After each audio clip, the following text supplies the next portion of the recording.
Hi and welcome to the Lunch Break Gardener. So today I'm going to be looking at rhubarb. This was my rhubarb a year ago, looking very sorry for itself, so I pulled it up and I split the crown two different ways, and then I planted two sections from the crown in one bed and two sections from the crown in another bed, as you can see. So this is now a year later and these are the rhubarb. They're looking good, a lot better than I could have imagined.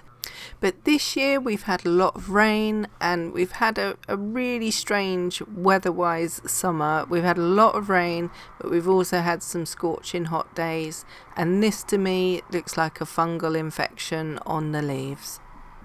So from my research, I think this looks like ramularia, which is reddish in spots and then goes purpley around the outside, and it's on two of my rhubarbs. You can see the other one there. The problem I have is that rhubarb that we're looking at only has two main stalks, and I don't want to leave my rhubarb with no leaves on at all, so I'm going to take one of the stems up and throw it in the bin. Do not compost this because the fungus will survive and it will infect other plants in your garden. So I take as many of the infected leaves as I can and throw them straight into the bin. So I remove my disposable gloves and I go back to my rhubarbs for a better inspection. I look around the base at the crown of the rhubarb and I see that the rhubarb stalks are nice and straight, they're not twisted and they're not limp. I also put in a pH tester into the soil and saw that my soil is slightly acidic, and this can be due to the amount of rain that we've had. Ideally, I want the soil to read 6.5. So on one of the other rhubarbs, I dug it up to check for crown rot. So this is the crown here, and this is essential for the exchange of nutrients from the roots up to the stalks. These larger roots are called rhizomes and they store starches and help the plant survive the winter.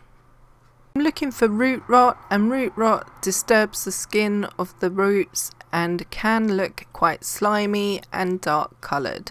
There is none of this on this rhubarb. The crown is solid and it looks really healthy. So I replant it, making sure the crown is properly above the ground. With so much heavy rain happening at the moment in my garden, if the crown is sat in the muddy soil, it will cause the crown to rot, or could cause the crown to rot, and I don't want to take that chance. So I've propped it up a little bit higher to ensure it remains dry. To help with the acidity, I'm adding some dolomite lime to the soil. This will help break down the ions which are causing the concentration of acidity in the soil, and hopefully allow the plant to absorb more of the nutrients from the soil, especially the nitrogen. The nitrogen is responsible for leaf colour, and you may have noticed that some of my leaves were yellow.